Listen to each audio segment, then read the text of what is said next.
Blog Talk Radio. Franchise interviews. From Easton, Pennsylvania to Sydney, Australia, you're listening to Franchise Interviews. Franchise Interviews. Welcome to Franchise Interviews, an up-close, behind-the-scenes look at franchising and entrepreneurship. Listen to interviews with franchisers, franchisees, franchise authors, franchise experts, and attorneys. And now, welcome your host, Marty McDermott, and Franchise Interviews. Hi, everyone, and welcome to a very special edition of Franchise Interviews, where for over 15 years now, we've been asking the entrepreneurs one-on-one. I'm your host, Marty McDermott. I'm the president of Franchise Interviews, and we have a great show today. Well, we're meeting with the founder of Creatif, Jaya Aiyar. And Creatif is the experiential art destination that looks to entertain, educate, and inspire. An art studio for all ages, Creatif boasts unique and innovative technology, a variety of options, and an award-winning studio space. We're going to talk to Jaya about that in just a moment on Franchise Interviews. So stick around because we have a great show.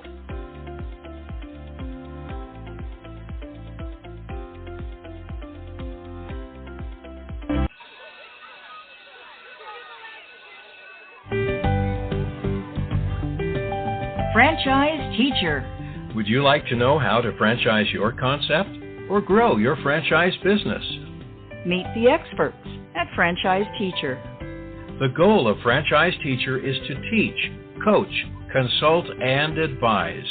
The team of experts at Franchise Teacher will evaluate your business model and present you with a winning business strategy. Franchise Teacher will help you decide whether or not your concept works and if it's franchisable. Franchise Teacher is proud to have over 30 years of experience in franchising as both franchisees and franchisors. Franchise Teacher are developers of over a dozen franchise systems, which include brick and mortar as well as home-based concepts of nearly 3,000 combined franchise locations.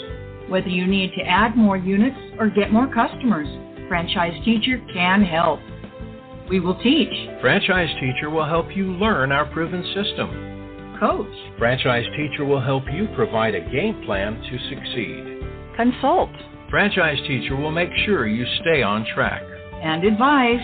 Franchise Teacher will help you learn from our over 30 years of experience in franchising as both franchisees and franchisors.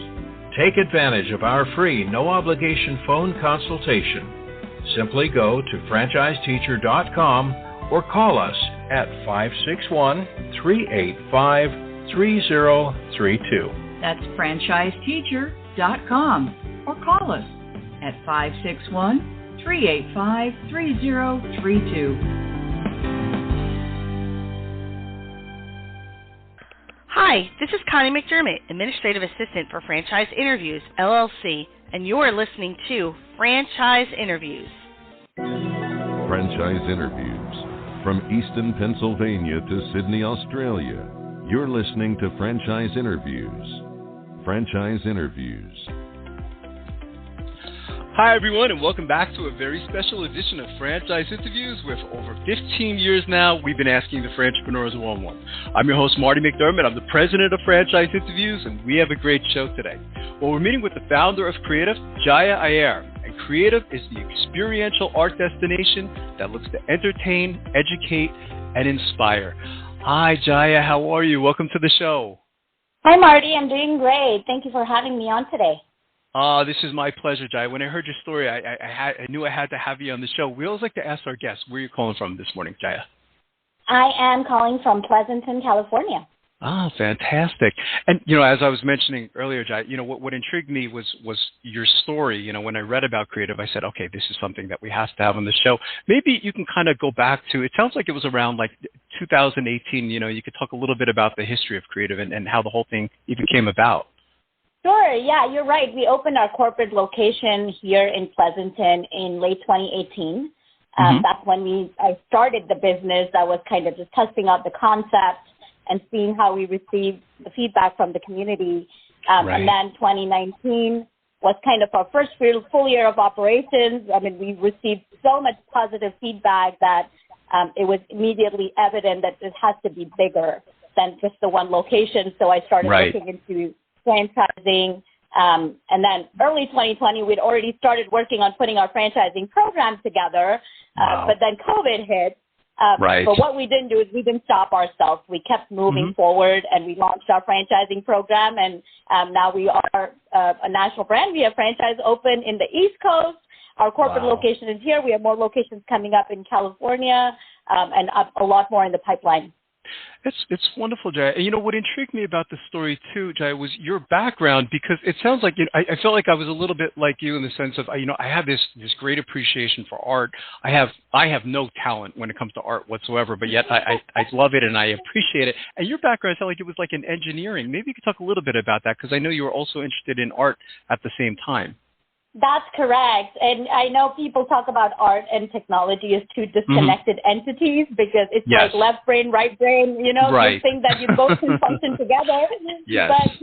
But my background was in technology. I don't have a formal art education or art background, but it was always something that I did as a passion. I grew up in a household where my mom was very artistic. I saw all that creative environment growing up, and that stayed with me. And then when I became a parent, I wanted to provide my kids with that same kind of creative household and be able to do things with them outside of house as well. But there wasn't much that was available for us to do as a family, as a group, kids and adults coming in together. So that's where I thought that there was a need for a business like Creatif, and I started working on putting a plan together for it. It's interesting with Creatif also, Jai, when I was looking at the business model, it seems to me like there's multiple revenue streams. And I think I've even seen you speak on a previous interview, I think it was on television actually, that there's kind of it's like 5 different revenue streams, and it's like having 5 franchises under one roof. Maybe, you could talk a little bit, about, the services that you provide at Creatif. Yeah, so we have more than 8 revenue streams, so we keep adding more to it, and the reason being that I did not want the business to be seasonal. I mean, it's an important aspect. When we're a business owner, we want to make sure that we're able to bring in consistent revenue throughout the year. So I was looking at all the different things we can bring under the Creatif umbrella. So our DIY walk-in is similar to maybe going to a pottery place where you walk in, you paint something, you bring it back home. So that's kind of one part of our business where customers can walk in anytime during our open hours. On the other side, we do like full package birthday parties or corporate events or team building and private parties. So that's kind of our second opportunity to give something to our customers. We also have classes, summer camps. We do painting workshops, which are similar to the paint and sip classes, but no alcohol. We are a strictly family-friendly business. So our workshops include kids and adults, teenagers and older kids and senior citizens, parents, friends. It's like a place for everybody to come together. We also do paint kits. So we started putting those together during COVID as we had to pivot and move to a virtual platform, a virtual business model, see how we could run that. So we do paint kits, we do virtual programs, and we're kind of continuing all of those as we're moving forward from here. It's really exciting, Jai, because, I've interviewed, honestly, similar types of concepts in the past, but you're right, though. I mean, it sounds like, there was always like that, one of the twists to it was that, there was alcohol served, and for your business model, it seems like it's really everybody. I guess where I'm going with this is a lot of them seem to be more targeted towards adults or maybe just strictly children, but yours is kind of everybody and anybody, isn't it? That's absolutely right. And that was always my focus. And like I said, my goal was to be able to do something with my kids. So I kept that as a focus, knowing that there are more people who want to do that or want to be in that environment. So while we keep getting asked that, well, would you not serve alcohol? I'm like, that's kind of where we're not going to go towards, because we want to keep it strictly open to all at all times and not restricted ever. That's wonderful. I know technology certainly plays a part in your business, Jaya. I mean, maybe you can talk about, the role technology plays in Creatif. So technology is a unique aspect of our business, probably the only art studio that integrates art and technology in a meaningful manner. And when I say meaningful, is we're not just telling kids do digital art. They're using our ArtPad video tutorials and guided image to help them complete a creative painting session. So they're picking a paintbrush, putting paint on a surface, but using technology as a support to guide that process. So our ArtPad app has a lot of different options they can choose from. It takes them step by step to complete a painting from start to finish. So there's no pressure.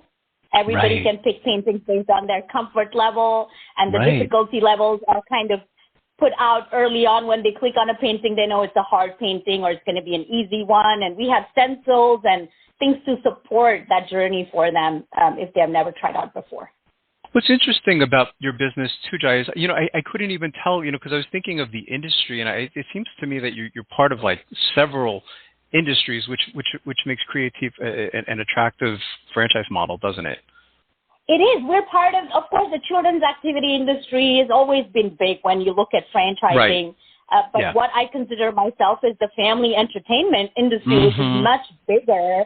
And if you look at the projections, it's projected to grow to over $42 billion in the next 5 to 7 years. So we're part of that really big segment because we're able to cater to all audience, all age groups, all demographics.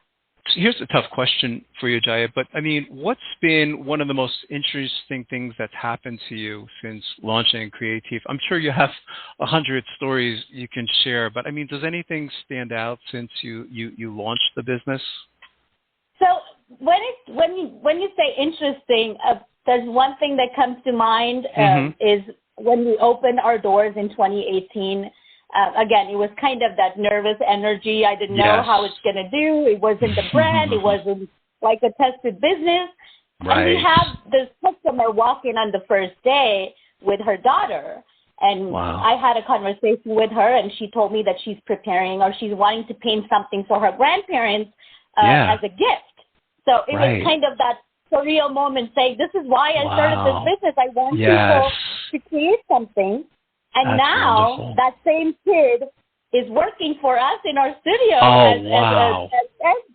So it's kind of come that full circle. And it's just such an awesome thing to see that transition and to see that they felt so connected with that business, that child continued to do art, and she wants to now be a part of Creatif as helping and supporting the business. Wow, that's one of the best answers I've gotten, Jaya, since asking the question like 800 times. What a wonderful story. I think that's fantastic.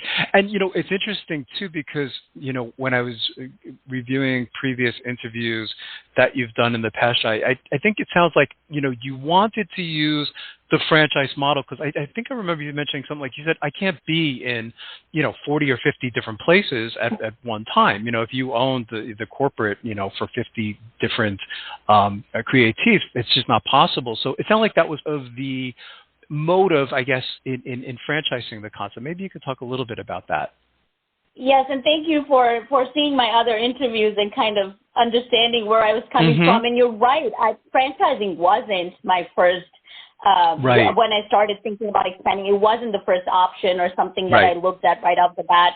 I always wanted to have a company that had multiple locations and grew as a brand, but I always thought that we'd go the corporate route of opening more locations of our own. But when I work in the studio, I am there. Realize it's such a relationship-driven business where you want that one person to be the face of the organization or that location that they build those relationships with those customers and customers relate to them when they walk in.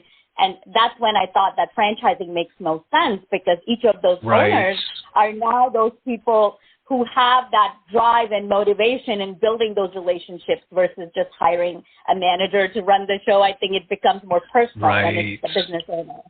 And so what's important to you, Jaya? I mean, when you're meeting with, let's say a prospective franchisee, what types of characteristics or traits are important to you when taking on a new franchisee? So I'm very selective in that process right now because we're starting out. I want to make sure we bring really strong partners on board. Yes. But one thing that I always tell everybody, an art education or being an artist yourself is not a qualifying criteria because we have the tools and resources to teach. And then, of course, there can be other team members who can support that process. But what I am primarily looking at is what is their drive and motivation? Are they driven by excellence? Do they have high quality and high standards, and what kind of attitude and what kind of personality? Are they outgoing?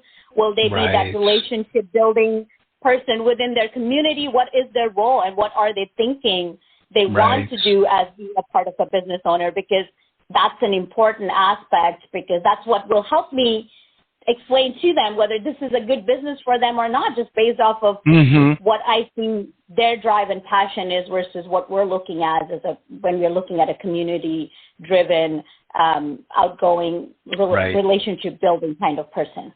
Right. And how does the training work then, Jaya? I mean, so once you decide, that they are a fit for Creatif, how does it work? I mean, do they come out to headquarters for training? Like, maybe you could talk a little bit about that. It's a great question. Our training is broken down into 3 components. Early on, we decided to bring them on to do all in the headquarter training, but with COVID, we kind of changed things a little bit, and I think it's working out well. So we have the first component as the online component. And when we say online, it's not video recording. It's a live training with an instructor so that the franchisee partner is able to ask questions in real time and get their answers right then. So we do all of that prior to bringing them on site. So first we complete the online training, which I would say is like 5 to 7 days, full day training.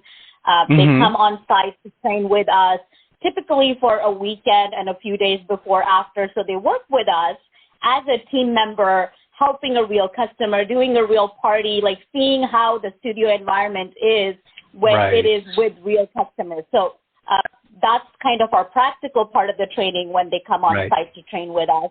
And all this is pre-opening. So they're completing this training pre-opening so that it allows them the time to go back and train their staff and employees.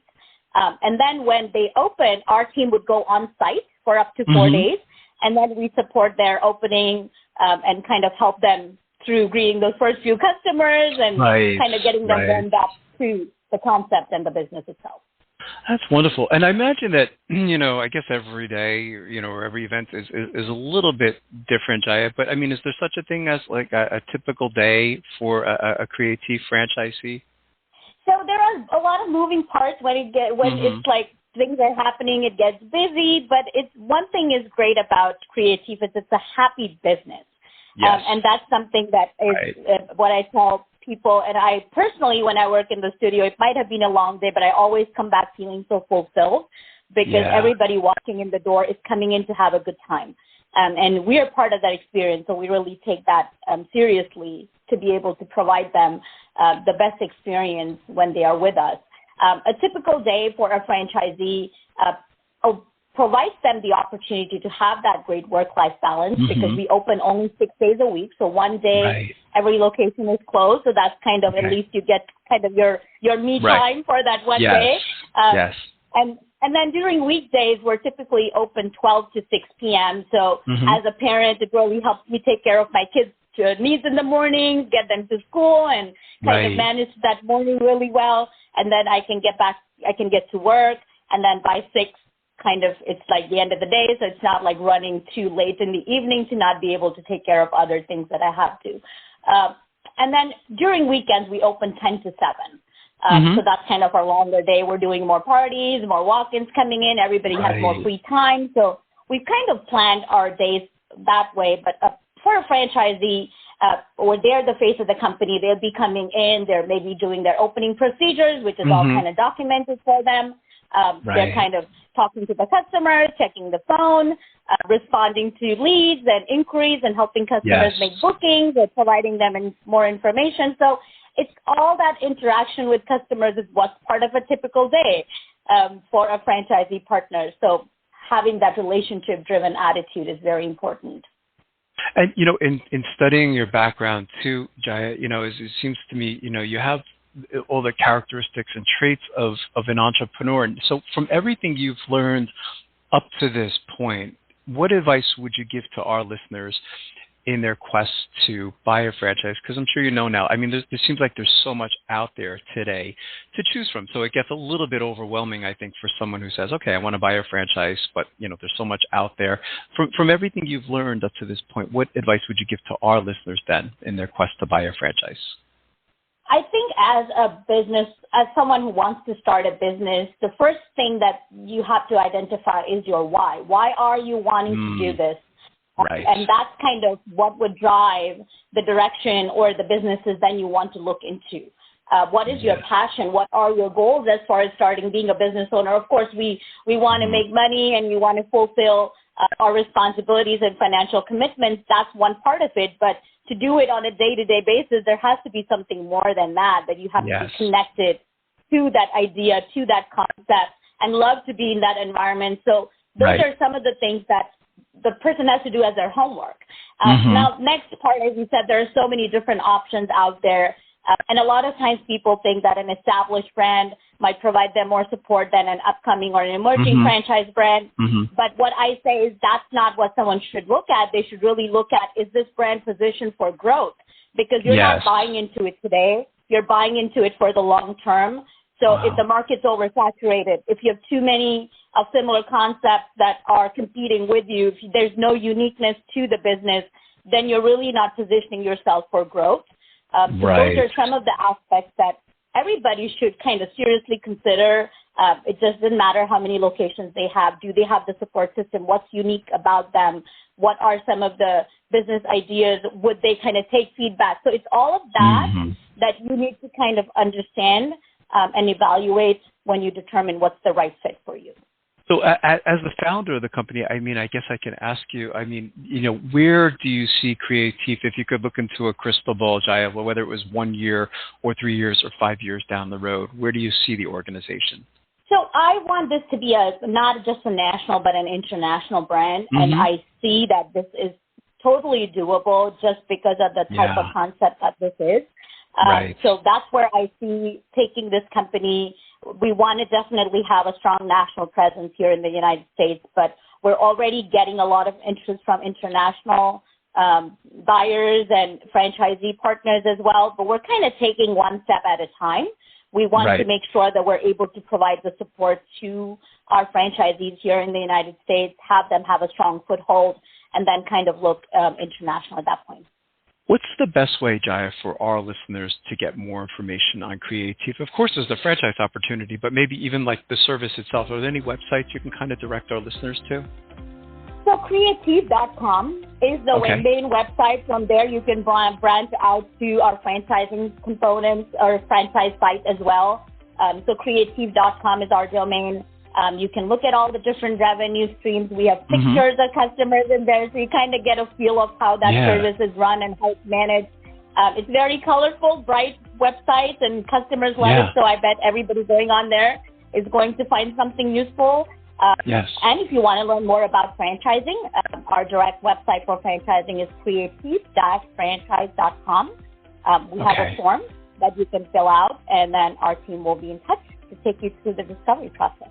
That's wonderful. Well, I can't tell you how much I've enjoyed talking to you today, Jaya, and I'd already like to invite you back, over the next year or two as you continue to grow, because I think this is a very fascinating franchise model.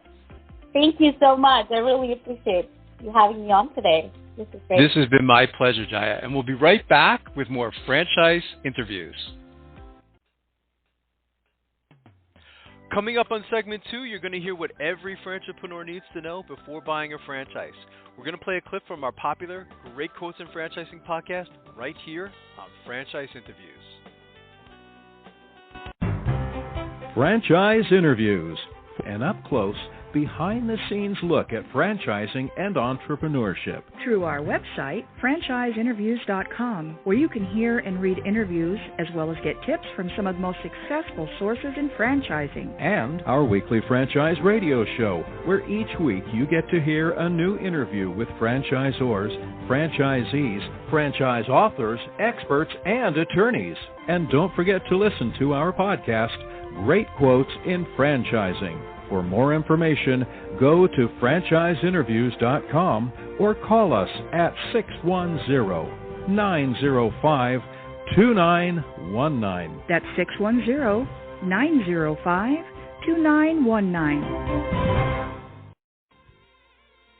Today's great quote in franchising is being brought to you by Franchise Teacher. Would you like to know how to franchise your concept or grow your franchise business? Meet the experts at Franchise Teacher. The goal of Franchise Teacher is to teach, coach, consult, and advise. The team of experts at Franchise Teacher will evaluate your business model and present you with a winning business strategy. Franchise Teacher will help you decide whether or not your concept works and if it's franchisable. Franchise Teacher is proud to have over 30 years of experience in franchising as both franchisees and franchisors. Franchise Teacher are developers of over a dozen franchise systems, which include brick and mortar as well as home-based concepts of nearly 3,000 combined franchise locations. Whether you need to add more units or get more customers, Franchise Teacher can help. We will teach. Franchise Teacher will help you learn our proven system. Coach. Franchise Teacher will help you provide a game plan to succeed. Consult. Franchise Teacher will make sure you stay on track. And advise. Franchise Teacher will help you learn from our over 30 years of experience in franchising as both franchisees and franchisors. Take advantage of our free, no-obligation phone consultation. Simply go to franchiseteacher.com or call us at 561-385-3032. That's franchiseteacher.com or call us at 561-385-3032.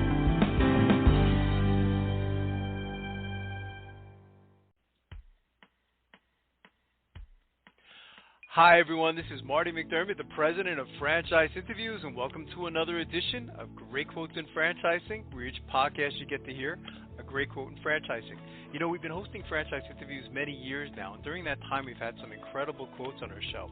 Today, you're going to get to hear from Nick Friedman, who is the founder of College Hunks Hauling and Junk and Moving Franchise Opportunity. And Nick said something really quite brilliant on our show that we haven't heard in over a decade of doing franchise interviews. We started speaking about the 4 F's of franchising, and interesting enough, we ended up with 5 F's of franchising as we were doing the interview with Nick. And, you know, in marketing, we talk about the 4 P's of marketing, which is product, price, promotion, and place. So I thought this was really brilliant what Nick said. So here we go with Nick Friedman, the founder of College Hunks Hauling and Junk Moving Franchise Opportunity. History. What, you know, the majority of our listeners, we call them aspiring franchipreneurs. What types of characteristics do you look for in your franchisees? You know, what I like to say is there's 4 F's when considering a franchise, which is also, I guess, starts with a letter F. So, you know, there's 4 F's that come out of franchise. And I think this is what a prospective franchise should think of when they're considering what franchise they want to pursue. And this is, quite frankly, I think what franchisors should consider when they're evaluating a prospective franchisee. So the first F is fit. You know, do they fit? In other words, do they have transferable skills that can make them effective at this business? Have they done anything in their prior professional or personal lives that would make them be successful in this type of business? The second piece is the family side. In other words, does their family support them in them pursuing this endeavor, whether it's their husband or wife or kids or parents? You know, do they believe in them? Because you don't want things to get tough in their inner circle to say, I told you so. You want them to, you know, kind of cheer them on to get through it. The financial piece is important. In other words, are they capitalized to be able to invest in the opportunity, and do they have realistic financial expectations? And then the last F is the fun factor. You know, can we have fun working with this individual? You know, franchising is very much like a partnership, even though that's not typically called that. So you got to have, you know, an alignment of vision and values to be able to enjoy working together. So that's really what we look for. You know, we want people that believe in the secret sauce that we've already developed. We don't want somebody to come tell us that they think it should be done differently. We want them to tell us that they believe in what we've created. And sure, we would, you know, want to continuously improve and encourage ideas, but not, you know, we want folks that believe in the system and are going to execute the system rather than trying to shortcut success by doing it, you know, doing it their own way. And I think that's, you know, really no different in our system than any other franchise model that is going to be successful long term. They need to really take into account those factors. That's great, Nick. We have this great quotes in franchising podcast. Anytime we hear, Michael Gerber's been in there a couple of times, but we're going to put that one in there because I haven't heard that in over a decade, and I think that's great advice to our listeners. It's really fantastic because it's true. I mean, you could really, your business, you could teach to anybody, couldn't you? I mean, pretty much, but it's interesting in putting those factors in there, like family support, and even fun. I haven't heard that, but it should be an enjoyable business. And, because it is a stressful situation for the customers, I guess you got to be able to put a smile on your customer's face, don't you? Absolutely. And I mean, as you know, there's over 3,000 franchise opportunities out there. So, what's going to separate one from the other? It's got to be something that you can enjoy. And I guess I'll grab another F out of there. I'm on a roll here. Fulfillment. Is it something that, we're going to be fulfilled doing day in and day out? Because I think franchising is a lot like a gym membership. If you join the gym, you've got fitness goals. You're getting access to all types of equipment, personal trainers, coaches, workout groups, but you still got to go and show up and do the work. So if you buy a franchise, you're getting access to the business model in a box. You're getting access to trainers, coaches, fellow franchisees that you can, hold each other accountable with, but you still got to show up and put in the effort to execute that business model. So that's where I think those factors come into play. Once you decide that, you do like them, and they like you, Nick, and there is a fit, what is the training like? I mean, do they typically come to Florida for training? How does that work? If you'd like to hear that whole interview with Nick Friedman of the College Hunks Hauling and Junk Moving franchise opportunity, all you have to do is go to franchiseinterviews.com, go to our franchise interviews by category page, and then go to our home repair and improvements page, and you'll be able to listen to that whole show with Nick Friedman. It was really a fantastic interview. It was great to finally have Nick on the show. And lastly, we'd just like to thank everyone for making this podcast such a big hit. It's hard to imagine. We've been doing it now over 10 years, and it's just amazing to see where the podcast has gone. So thanks everyone for listening, and we'll see you again soon with another edition of Great Quotes in Franchising, sponsored by Franchise Interviews. Take care, everyone. Franchise Interviews. From Easton, Pennsylvania to Sydney, Australia, you're listening to Franchise Interviews. Franchise Interviews.